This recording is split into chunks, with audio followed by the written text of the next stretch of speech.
क्या आप Jharkhand board class 10th and 12 के स्टूडेंट हैं? यदि हाँ, तो ये वीडियो आपके लिए है। Welcome my dear friends to Exams Friend. First में मैं आपको बताऊंगा आपके फॉर्म भरने की डेट आ चुकी है।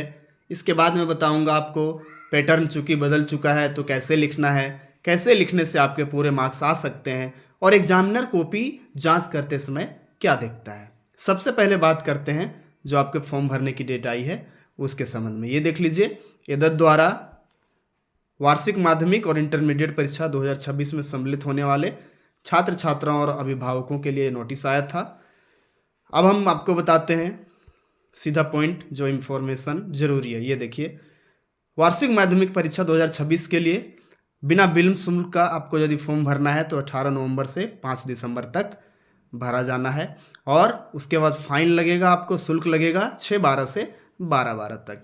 वहीं बात करें इंटरमीडिएट का भी सेम डेट है 18 नवंबर से 5 दिसंबर तक और शुल्क विलंब शुल्क के साथ आपको 6 दिसंबर से 12 दिसंबर तक आपको फॉर्म लिया जाना है। साथ ही ये जो इम्पोर्टेंट है, बहुत बार ये समस्या हो रही थी, इस बार काउंसिल ने ये ज़रूरी चीज़ें किया है।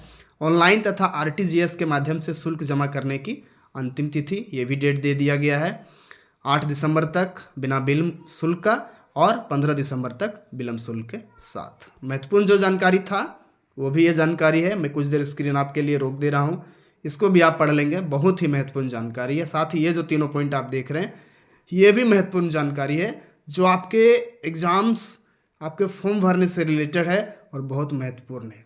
आइए अब देखते हैं क्वेश्चन का आंसर आपको कैसे लिखना है। हमको एक चैप्टर आपके बुक से, सिलेबस से ले ले रहे हैं और उसका आंसर भी आपको बताते हैं कि कैसे देना है। फ्रेंड्स, ये आपके फुटप्रिंट बुक के लेसन 8 का ये जो क्वेश्चन है, आपको पता होगा, आपने पढ़ा होगा तो आपको भली भांति पता होगा कि ये किस चैप्टर का है। देखिए, इसमें क्वेश्चन है, why is Bholi's father worried about her. Bholi के पिता को भोली के बारे में चिंता क्यों थी? क्यों चिंतित थे उनके पिता अपने बेटी भोली के बारे में? देखिए, क्वेश्चन जितना सिंपल एग्जाम में आपसे पूछा जाए आंसर उतना ही सिंपल दीजिए। ये क्वेश्चन में सिर्फ चिंता का कारण पूछा है, आपसे इंट्रोडक्शन नहीं पूछा है, भोली कौन थी या उनके पिता कौन थे या भोली कितने भाई बहन थे, कुछ भी नहीं पूछा है। मैंने बहुत सारे बुक्स में भी देखा है, नोट्स में भी देखा है कि ये छोटा सा आंसर, ये 2 मार्क्स का आंसर बहुत लंबा कर देता है। एग्जाम में आपको यदि 2 मार्क्स का पूछा गया है तो आप चाहे कितनों भी लंबा लिख दें, आपको 2 नंबर ही मिलने वाले हैं। इससे अच्छा हम सटीकता से लिखें, जो हमको एग्जामिनर ने पूछा है, जो हमको क्वेश्चन का आंसर देना है, क्यों ना उसी को सटीकता पकड़ें और उसी का हम आंसर लिखें। चलिए आपको एक आंसर में दिखाता हूँ जो एकदम सटीक और आपके एग्जाम के लिए ही बनाया गया है। देखिए, Bholi's father is worried about भोली। भोली के पापा को भोली की चिंता थी, वो चिंतित थे। क्यों चिंतित थे? It is because she has neither good looks nor intelligence like other children. ना वो अच्छा दिखती थी और ना दूसरे बच्चों के जैसा वो तेज थी। ही इज़ वॉरिड दैट, उनके पापा को चिंता था, क्या चिंता था? That no one will marry her, कोई भी उससे विवाह नहीं करेगा। क्यों? क्योंकि वो ना अच्छा दिखती थी और ना ही दूसरे बच्चों के जैसा तेज थी।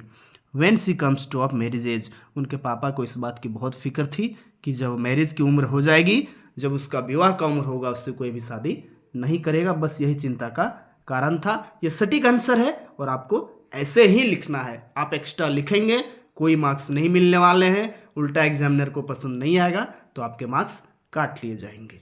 चलिए एक क्वेश्चन और मैं दिखाता हूँ आपको, इसी चैप्टर के हैं। देखिए, ये सब कैरेक्टर स्केच है। ये पीडीएफ हमारे पास है अवेलेबल, जिन्हें चाहिए आप कमेंट करिए, आपको टेलीग्राम चैनल में ये पीडीएफ मैं दे दूंगा। चलिए क्वेश्चन और है, देख लीजिए। ये देखिए, सटीक क्वेश्चन। क्वेश्चन पूछा गया है, why do Bholi's parents accept Bishambar marriage proposal. Bholi के पेरेंट्स ने बिसाम्बर के मैरिज प्रस्ताव को क्यों स्वीकार किया, विवाह प्रस्ताव को क्यों स्वीकार किया? देखिए क्या है answer. Bholi's parents Bishambar's marriage proposal, Bholi के पेरेंट्स बिसाम्बर के मैरिज प्रपोजल को स्वीकार करते हैं क्योंकि he had a big shop, उसका एक बड़ा दुकान था। हिज ओन हाउस, इसका अपना घर था। Several thousand in bank, bank में बहुत 1000 रुपये थे। He did not even ask for डोरी, सबसे बड़ी बात, वो दहेज भी नहीं मांग रहा था। हर मदर थॉट दैट भोली वाज लकी। भोली की माँ सोचती है कि भोली तो बहुत लकी है कि उसे such a well to do bride groom, इतना अच्छा ब्राइड ग्रूम यानी वर मिल रहा है। सिंपल क्वेश्चन, सिंपल आंसर, कोई एक्स्ट्रा नहीं। ये ज़रूरी था, इसलिए मैंने इस वीडियो में आपको ये जानकारी दिया। यदि नए हैं तो चैनल को सब्सक्राइब करके जुड़ जाइए।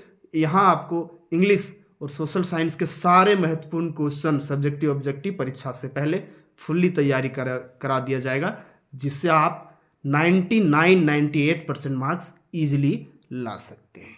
मिलते हैं अगले वीडियो में, तब तक के लिए जय हिंद, वंदे मातरम।